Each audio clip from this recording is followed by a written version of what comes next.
এদিন হঠাৎই দুপুরবেলায় হোটেলে খেতে যাওয়াতে মেয়ে অর্ডার করেছিল মুড়িঘণ্ট। মুড়িঘণ্ট তো দিল, কিন্তু মেয়ের থেকে একটু নিয়ে খেয়ে দিলাম। বা মুড়িঘণ্ট তো খেতে তো বেশ অন্যরকম। সাধারণত আমরা যেরকম মুড়িঘণ্ট খাই, মা বানায়, ঠিক সেরকম তো খেতে নয়, একটু অন্যরকমই খেতে। মুড়িঘণ্ট বলতে তো আমরা সাধারণত জানি ওই গোবিন্দভোগ চাল দিয়ে তৈরি হয়, কিন্তু না, এটা তো গোবিন্দভোগ চাল না, দেখলাম মুগের ডাল দিয়ে তৈরি। আবার মাছের মাথা দিয়ে যে মুগের ডাল হয় সেরকমও খেতে নয়, তার থেকেও কিন্তু আলাদা রকম খেতে। কিন্তু হোটেলে জিজ্ঞাসা করলে তো রেসিপি আমাকে বলে দেবে না, তাই এত বছরের রান্নার অভিজ্ঞতা আর মুখের স্বাদকে কাজে লাগিয়ে বাড়িতেই আজ বানিয়ে ফেলেছিলাম। নিয়েছিলাম এরকম 1 কাপ মুগের ডাল। ফ্রিজে দেখলাম রয়েছে কাতলা মাছের 2টো মুড়ো, তাই সেটাকেই দিয়ে ভাবলাম আজকে এটাই বানাই। এটা কিন্তু কোনো সোনা মুগ ডাল না, এমনি যে নর্মাল ডালটা হয় সেটাই। ওটাকেই একটু শুকনো খোলায় ভেজে নিলাম। ততক্ষণ অবধিই ভাজলাম, ডালটাতে একটা সুন্দর গন্ধ উঠে আসলো আর হালকা লালচে লালচে রং হয়ে গেল। ব্যাস, আবার কি, নিজের বুদ্ধিটা তো কাজে লাগিয়েছিলাম। তাই জন্যই এটাকে ভালো করে একটু নাড়াচাড়া করে ভেজে নিয়ে ধুয়ে ওই 1/2 ঘণ্টার মতন জলে ভিজিয়ে রাখলাম। ওই হোটেলের রান্নাটা খেতে গিয়ে বুঝেছিলাম ডালটা কিন্তু বেশ গোটা গোটাই আছে, কিন্তু আমরা যখন মাছের মাথা দিয়ে ডাল করি সেটাকে তো প্রেশারে সিটি দিই বা ভালো করে ফুটিয়ে নিই, সেটাতে একটু ডালটা গলে গলে যায়, এটা কিন্তু তা একদমই নয়। যাই হোক, ডালটাকে তো ভালো করে ধুয়ে নিয়ে ভিজিয়ে রাখলাম 1/2 ঘণ্টার জন্য। এবার কড়াইয়ের মধ্যে একটু তেল দিয়ে দিলাম। রান্নাটা আমি সর্ষের তেলেই করেছিলাম, কারণ এই ধরনের রান্না একটু সর্ষের তেলে করলেই স্বাদটা ভালো হয়। আর ওই যে বললাম, রেসিপি তো আমি জেনে আসিনি, সম্পূর্ণ নিজের অভিজ্ঞতা আর মুখের স্বাদটাকে কাজে লাগিয়েছিলাম। ভাবলাম সর্ষের তেলে রান্নাটা করলে মনে হয় রান্নাটা একটু ভালোই হবে। তেলের মধ্যে দিয়ে দিলাম একটু হলুদ আর একটু নুন। ভালো করে নুন হলুদটাকে মিশিয়ে নিলাম। নিয়ে ওই যে গোবিন্দভোগ চাল দিয়ে করলেও আমরা যেভাবে করি, টুকরো করে কাটা আলু দিই, আমি কিন্তু এখানেও তাই দিয়েছিলাম। হোটেলের রান্নাটাতেও তাই দেওয়া ছিল। টুকরো করে কেটে আলুগুলো দিয়ে দিলাম ওই তেলের উপরে। ভালো করে এদিক ওদিক করে লাল লাল করে একটু ভেজে নিলাম। ব্যাস, আবার কি, দেখুন তেলের মধ্যে আলুগুলো দিতেই গায়ে কী সুন্দর একেবারে গায়ে হলুদ হয়ে গেছে। সে যাই হোক গে, একটু সময় নিয়ে আলুগুলোকে ধৈর্য ধরে ভেজে নিলাম। এই আলু ভাজার মধ্যেই কিন্তু আলুর স্বাদটা লুকিয়ে আছে, তাই জন্য আলুটা ভালো করে না ভাজলে কিন্তু হবে না। বেশ একটু লাল লাল করে ভেজে ফেললাম। বেশ ভেজে তুলে নিয়েই ওই তেলের মধ্যেই দিয়ে দিলাম হচ্ছে মাছের মাথাগুলো। অনেক সময় হয় না, মাছের মাথা লেজা পড়ে থাকে, তা দিয়ে সাধারণত আমরা কী করি, ওই কাঁটা চচ্চড়ি বা ওই মাছের মাথা দিয়ে ডাল, তা না করে কিন্তু একবার আমি যেভাবে আজ মুড়িঘণ্ট বানিয়েছি সেভাবে বানিয়ে দেখতে পারেন, খেতে বেশ ভালো হয়। একটু কিশমিশ যোগ করলে হতো, কিন্তু আমার কাছে আজ বাড়িতে কিশমিশ ছিল না বলে আমি দিলাম না। যাই হোক, মাছের মাথাটাকে আমি দিয়ে দিলাম ওই তেলের মধ্যেই। মাছের মাথায় আমি আলাদা করে নুন হলুদ মাখাইনি, তার কারণ হচ্ছে যদি মাথাটা না টাটকা ছিল না, 3-4 দিন হলো ফ্রিজে রয়েছে, তাই জন্য ওই দেখবেন অনেক দিন মাছ থেকে গেলে কেমন একটা গন্ধ হয়ে যায় না, সে আমারটা তো তাই হয়েছিল। কিন্তু ফেলে দেবো কেন, একটু বুদ্ধি খাটিয়ে কাজে লাগালেই হয়। মাথাটাকে আমি ভালো করে নুন আর ভিনিগার মাখিয়ে রেখে দিয়েছিলাম, তারপর ভালো করে ধুয়ে নিয়ে ওই তেলের মধ্যে দিয়ে দিলাম। আর আলাদা করে নুন হলুদ মাখাইনি এই কারণে, নুন তো মাখিয়ে ধুলামই, আর তাছাড়াও ওই তেলের মধ্যে তো নুন হলুদ দেওয়াই ছিল, আমি শুধু একটু লঙ্কা গুঁড়ো ওপরে ছিটিয়ে দিয়েছি। ব্যাস, এই যা, আর কিছুই না। ভালো করে এপিট ওপিট করে কম তেলের মধ্যে মাছের মুড়োটাকে ভেজে নিলাম। বেশি তেল দিয়ে ভাজলে হয়তো তাড়াতাড়ি হয়ে যেত, কিন্তু আমি বেশ কিছুদিন ধরে চেষ্টা করছি কম তেলে রান্নাবান্না করে খাওয়ার জন্য। যেহেতু সর্ষের তেলে খাচ্ছি, কিন্তু যতটা সম্ভব কম তেল খাওয়া যায়। ভালো করে কিন্তু ধৈর্য ধরে মাছের মাথাটাকেও ভাজতে হবে। আমি এটা করেছি একটা রুই মাছের মাথা দিয়ে, এটা কাতলা মাছের মাথা হলে কিন্তু আরও ভালো হতো, সেটা আমার মনে হয়। সাধারণত মুড়িঘণ্ট যেটা আমার মা করে, ওই চাল দিয়ে কাতলা মাছের মাথা দিয়েই মা করে থাকে। কিন্তু আজ যেহেতু আমার কাছে কাতলা মাছের মাথা ছিল না, এই রুই মাছের মাথাটা দিয়ে কাজ সারলাম। খেতে কিন্তু খারাপ হয়নি। কাতলা মাছের মাথায় একটু কিলুটা বেশি থাকে, রুই মাছের মাথায় থাকে না, এই যা তফাৎ। ভালো করে কিন্তু কাঁটাটাকে ভেঙে নিলাম। আর জানেন তো, আমি যখন এরমভাবে মাছের মাথা দিয়ে কিছু করি আর কাঁটা ভেঙে রান্না করি, তখন এই চোখটাকে আমি তুলে নিয়ে ফেলে দিই। এই খেতে বসে যদি কোনো কারণে আমার পাতে এই চোখ দাঁত এসবগুলো পড়ে না, দাঁতটা তো ধোয়ার সময়তেই ফেলে দিই, আমার বড্ড বিরক্ত লাগে। তাই জন্য এই ভাজার সময়তেই যখন টুকরো টুকরো করে ভাজি, তখন এই চোখটাকে তুলে নিয়ে ফেলে দিই। অনেকেই আছে জানেন তো, ওই চোখের পিছনে একটা কেমন নরম নরম মাছের লেগে থাকে না, মাংসর মতন, ওরাই খেতে পছন্দ করে, কিন্তু আমার ভীষণ বিরক্ত লাগে, তাই জন্য আমি খাই না। খাওয়া তো দূরের কথা, রান্নাতেও দেই না, তুলে রান করে ফেলে দিই। যাই হোক গে, মাছের মাথাটা আমি এখানে ভালো করে ভেজে নিলাম। ওই এডিট করার সময় একটা ফোন চলে এসেছিলো, তাই জন্য কেটে দিতে বাধ্য হলাম। একটু গান আপনারা শুনতে পাবেন। সে যাই হোক, মাছের মাথাটাও আমার এখানে ভাজা হয়ে গেল। চলুন এবার ধীরে ধীরে রান্নার দিকে এগোনো যাক।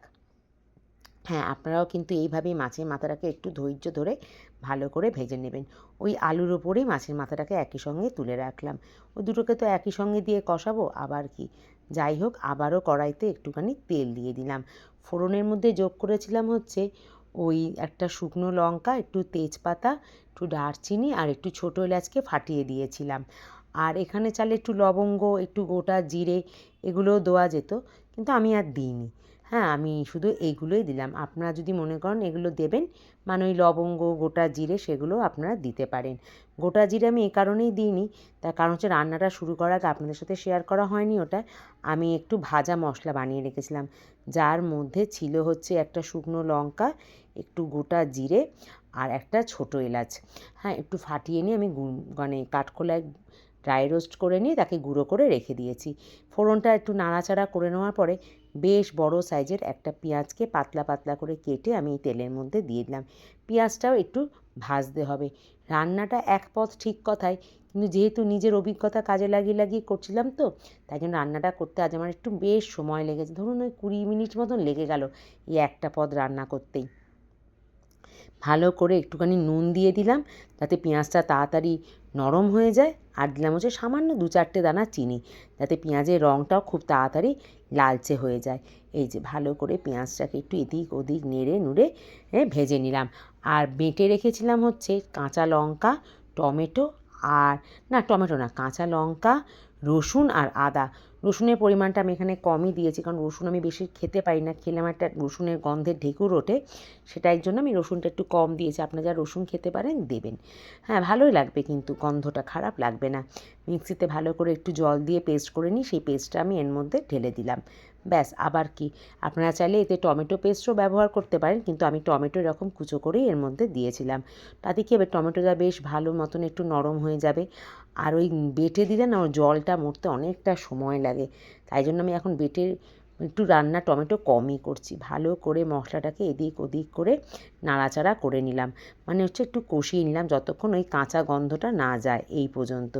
ভালো করে যখন মশলাটা নাড়াচাড়া করা হয়ে গেল, তারপরেই আমি এর মধ্যে একটু জল দিয়ে দিলাম। হ্যাঁ, পুরো রান্নাটাই কিন্তু একটু লক্ষ্য নিয়ে নিয়ে করতে হবে, কোনো রকমভাবেই যেন কোনো মশলা লেগে না যায়। আমি তো আজকে তাই করছিলাম, প্রথমবার করছিলাম তো, তাই জন্য। এর আগে তো আমি এরমভাবে মুড়িঘণ্ট করিনি। মিক্সি ধোয়া একটু জল দিলাম, দেখলাম জলটা একটু কম হয়ে গেছে, ফলে আরও একটুখানি জলও আমি এর মধ্যে যোগ করেছিলাম। এই জলটা দেওয়ার কারণ হচ্ছে ওই পেঁয়াজ আদা রসুনের মধ্যে যাতে মশলাটা পুড়ে না যায়। দিয়ে দিলাম হচ্ছে কাশ্মীরি লঙ্কা গুঁড়ো। আমি এখানে ঝাল লঙ্কার গুঁড়োটা ব্যবহার করি, তার কারণ হচ্ছে যেহেতু আমি অনেক কটা লঙ্কা বেটে দিয়েছিলাম, তাই জন্য। দিলাম হচ্ছে একটু হলুদ গুঁড়ো, আর দিলাম হচ্ছে একটু ধনে আর জিরে গুঁড়ো, মানে রেগুলারের যা মশলা ওটাই দিলাম। একটু গরম মশলা গুঁড়ো দিলে মনে হয় বেশি ভালো লাগতো, কিন্তু যা গরম পড়েছে না, আমি গরম মশলা গুঁড়োটা দিতে চাইলাম না। আপনারা মনে করলে গরম মশলা গুঁড়োটা দিতেই পারেন, অসুবিধা নেই। ব্যাস, আবার কি, জিরে গুঁড়ো, ধনে গুঁড়ো, লঙ্কা গুঁড়ো আর ওই হলুদ গুঁড়ো। যারা এমনি ঝাল লঙ্কা গুঁড়ো খেতে চাইবেন, একটু ঝাল লঙ্কা গুঁড়ো দিয়ে দিতে পারেন। ভালো করে মিশিয়ে নিলাম। ওই যে জলটা দেওয়ার ফলে কিন্তু মশলাটা লেগে যাচ্ছে না, কারণ মশলাটা দিতে তো একটু সময় লাগছিল, সেই ফাঁকে পেঁয়াজটা যে লেগে যাবে তা না, পেঁয়াজ তো খুব তাড়াতাড়ি কড়ায় লেগে যায় না, যাতে না লেগে যায় তাই জন্যই কিন্তু জলটা দিলাম। এই প্রসেসটা আমি যখন প্রথম রান্না করা শিখি, তখন কিন্তু আমি আমার মায়ের থেকেই শিখেছিলাম, যে একটু জল দিয়ে তারপর মশলা দিলে মশলাটা সহজে পুড়বে না। আর তা না হয়তো আমার তো প্রথম প্রথম খালি মশলা লেগে যেত, পুড়ে যেত, আর মশলা পুড়ে গেলে তো রান্নার স্বাদ একেবারেই নষ্ট হয়ে যায়। তাই জন্য ওই আর কি, ভালো করে মশলাটাকে কষিয়ে নিলাম ওই শুকনো শুকনো হয়ে আসা পর্যন্ত। আমি তো বিশেষ তেল ব্যবহার করিনি, যে তেল একদম ছেড়ে ভেসে উঠে আসবে, ওই যতক্ষণ মশলাটা কষাতে লাগে, এই যা মানে কাঁচা গন্ধটা মশলা চলে গেল, এই এত পর্যন্ত ভালো করে কষিয়ে নিলাম। এরপরেই দিয়ে দিয়েছিলাম হচ্ছে ওই ধুয়ে ভিজিয়ে রাখা মুগের ডালগুলো। আর এই আমটা আপনাদের না দেখালে নয়, আমি বাপের বাড়ি গেছিলাম, এটা বাপের বাড়ির গাছের আম। আমি আসছি, হঠাৎ করে আমটা কি হলো, ঠকাস করে গাছ থেকে আমার সামনে এসে পড়লো। মা বলল নিয়ে যা, খেতে কিন্তু বেশ ভালো। কিন্তু আমি তুলে দেখলাম বেশ শক্ত। মা বললো এমনি বাইরে রেখে দিবি, দেখবি বেশ পেকে পেকে গেছে। হ্যাঁ, আমার দাদাও তাই বললো, কোথাও রাখতে হবে না, বাইরে রাখবি, দেখবি পেকে গেছে। তা তাই হয়েছিল। তা সেই আমটাকেই বার করলাম, মেয়ে এসছে, ওকে একটু কেটে দেবো, আমিও একটু খাবো। আমার ছেলেরা এসব খেতে চায় না, ওকে একটু তদবির করে দিলে তবে খায়। সে না খাক গে, মেয়ে আম খেতে ভীষণ ভালোবাসে। এবার ওই ভিজানো ডালটাও ওই মশলাটার মধ্যে দিয়ে দিলাম। ভালো করে মশলার সঙ্গে ডালগুলোটাকে ভাজা ভাজা করে নিলাম, মানে ওই কষিয়ে নিলাম। এই যা ভালো করে কষানো হয়ে যাবার পরে ভেজে রাখা আলু আর মাছের মাথাটাকেও দিয়ে দিলাম। আসল কথা হচ্ছে সবটা মনে হলো একসাথেই কষিয়ে নেওয়াটা খুব ভালো হবে। তাতেই হয় প্রত্যেকটা জিনিসের মধ্যে মশলাটা ভালো করে মাখা হয়ে যাবে। হ্যাঁ, পরে দিলে যদি মানে আলুটার ভেতরে মশলার স্বাদটা না ঢোকে, তাই জন্যই একেবারে আমি দিয়ে ভালো করে মিশিয়ে নিলাম। আর ভাবছেন তো এতে যদি মাছের কাঁটার ওই একটা গন্ধ থাকে, গন্ধ থাকবে না। ওই যে প্রথমেই বলেছিলাম ভালো করে ভেজে নিতে হবে, তারও আগে আমি ভিনিগার মাখিয়ে রেখেছিলাম এবং পরে কিন্তু রসুন দিয়েছিলাম রান্নাটাতে, তাই জন্যই কিন্তু গন্ধটা লাগবে না। আপনারা কিন্তু নির্ভয়ে আমার মতন করে ওই একই সাথে কাঁটা দিয়ে কষিয়ে নিতে পারেন, খেতে কিন্তু খুব ভালো হবে। আবারও বলছি, আমার ভিডিওগুলো যদি আপনাদের ভালো লেগে থাকে, ফেসবুক থেকে দেখলে প্লিজ প্লিজ প্লিজ একটা ফলো আর লাইক করে দেওয়ার অনুরোধ থাকলো। আর যদি ইউটিউব থেকে দেখে থাকেন, তাহলে লাইক শেয়ার কমেন্ট করতে কিন্তু অবশ্যই ভুলবেন না। তারা আমটা কাটা হয়ে গেছে, আমি নিজে আগে একটু খেয়ে দেখি টক না মিষ্টি না। বেশ ভালোই খেতে ছিল আমটা, বেশ টক টক মিষ্টি মিষ্টি, খারাপ না। কারণ পুরোপুরি তো গাছে পাকেনি, তাই জন্য মনে হয় একটু টক হয়ে গেছিলো। যাই হোক, একটু বিট নুন দিয়ে মেখে খেতে বললাম, বেশ ভালো খেতে। মাকে বলতে হবে পেলে রাখতে একটা দুটো। ভালো করে জিনিসপত্রগুলো কষানো হয়ে যাওয়ার পরে আমি দিয়ে দিলাম হচ্ছে পরিমাণ মতন গরম জল।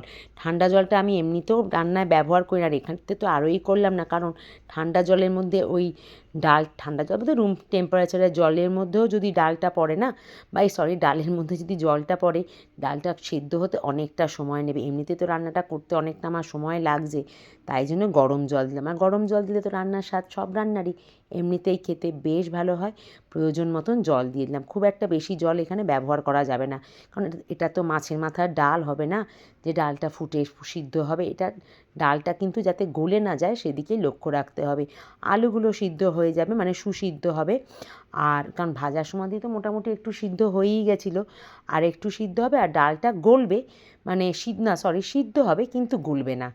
আমি দিয়ে দিলাম আর কটা চেরা কাঁচা লঙ্কা, ওই টুকরো করে নিয়েছি। এবার দিয়ে দিলাম হচ্ছে স্বাদ মতন নুন, আর দিলাম হচ্ছে স্বাদ মতন চিনি। একটু চিনি কিন্তু অবশ্যই এখানে যোগ করবেন, তাতে রান্নার স্বাদটা কিন্তু বেশ ভালো লাগবে। ভালো করে মাঝে মধ্যে নেড়ে নেড়ে ডালটাকে কিন্তু পুরো রেডি করে নিলাম। মাঝে মধ্যে নাড়তে হবে এই কারণে, নিচে তো ডালটা যদি বসে যায়, হ্যাঁ, তাই জন্য মাঝে মধ্যেই একটু নাড়লাম। আর আলুটাকে একটু কেটে দেখে নিতে হবে আলুটা ভালো মতন সিদ্ধ হয়েছে কি না। আমার এখানে সবটাই মোটামুটি সিদ্ধ হয়ে গেছে, ডালও আমি যেরকম চাইছিলাম ঠিক সেরকমই সিদ্ধ হয়েছে। এবার আমি এর মধ্যে যোগ করেছিলাম হচ্ছে একটু ঘি, আর দিয়েছিলাম হচ্ছে ধনেপাতা। আমি ধনেপাতা দিলাম, আমি যে আবারও বললাম আপনারা চাইলে গরম মশলা দিতে পারেন, অসুবিধা নেই, আমি দিইনি। আর তারপরে দিয়েছিলাম হচ্ছে ধনেপাতা দেওয়ার পরে, হ্যাঁ, ধনেপাতা দেওয়াতে বেশ একটা সুন্দর স্বাদ হয়েছিল, গন্ধটাও ভালো হয়েছিল। আর ওই যে বললাম ভেজে রাখা মশলাটা আমি দিয়েছিলাম। আমি আপনাদেরকে বলবো গরম মশলা না দিয়ে বরঞ্চ এরকম একটু ভাজা জিরে গুঁড়ো দেবেন, তাতে কিন্তু মনে হয় খেতে আরও ভালো লাগবে। হোটেলের রান্নাটাতে কিন্তু জিরে গুঁড়োর ব্যবহারটা ছিল না। আমি যেটুকুনি স্বাদ মানে মুখে আর নাকে গন্ধ পেয়েছিলাম, তাতে কিন্তু ওই গরম মশলা গুঁড়োরই আমি গন্ধ পেয়েছিলাম। কিন্তু দিলাম যে না, আমি বাড়িতে যখন বানালাম এই ভাজা জিরের গুঁড়োটা দিয়ে বানাতে দেখলাম গন্ধটা এবং স্বাদটা কিন্তু একটু হলেও তফাৎ হয়েছে। আর কি জানেন তো, খেতে বসে বুঝলাম মেয়ে তো পেয়ে খুব খুশি, বলল মা খুব ভালো হয়েছে, হোটেলের থেকেও ভালো হয়েছে। কিন্তু আমি নিজে খেয়ে বুঝলাম হ্যাঁ, একেবারে 100 ভাগই হয়তো হোটেলের মতন হয়নি, কারণ ওরা তো আরও অনেক রকম মশলা ব্যবহার করে হয়তো, বা হয়তো অনেকটা পরিমাণে তেল দিয়ে রান্না করে। আমি তো তার কিছুই করলাম না, সাধারণ ঘরে থাকা মশলাগুলো দিয়েই এগুলো এখানে ব্যবহার করলাম। আর যেটা করলাম হচ্ছে সেটা তো তেলের পরিমাণও খুব পরিমাণে কম দিয়েছিলাম, যেটুকুনি প্রয়োজন সেটুকুনি দিয়েছিলাম। অতিরিক্ত তেল আমি ব্যবহার করতে চাই না, আজকাল খুব গরম পড়েছে, আর অতিরিক্ত তেল খাওয়াটাও তো ভালো না, না? তাই জন্য যাই হোক, আমি এখানে দিলাম হচ্ছে ওই কী বেশ বলতে গেলাম, যা ভুলে গেলাম। এই যে দেখুন, একদম হয়েছে না দোকানের মতন? সত্যি বলছি, গোবিন্দভোগ চাল না থাকলে এরকম মুগের ডাল দিয়ে মুড়িঘণ্ট বানিয়ে দেখবেন, খুব ভালো খেতে হয়। একবার এইভাবে বানাবেন। সত্যি বলছি, ডালটা দেখেছেন কেমন গোটা গোটা আছে? এই যে ছেলে মেয়েকে নিয়েও আমি খেতে বসে গেছিলাম, কর্তার তো ডিউটি, সে তো সকালবেলায় বেরিয়ে গেছে, সে তো খায়নি। সত্যি বলছি, খেতে কিন্তু ভীষণ ভালো হয়েছিল। আর আবারও বলছি, যদি আমার ভিডিওগুলো ভালো লাগে তাহলে একটা লাইক, শেয়ার, সাবস্ক্রাইব করার অনুরোধ থাকলো। সাবস্ক্রাইব করার সঙ্গে সঙ্গে পাশের বেল আইকনটাকে, অল বাটনটাকে প্রেস করতে ভুলবেন না, তাহলে সমস্ত ভিডিও আপনাদের কাছে সবার আগে পৌঁছে যাবে।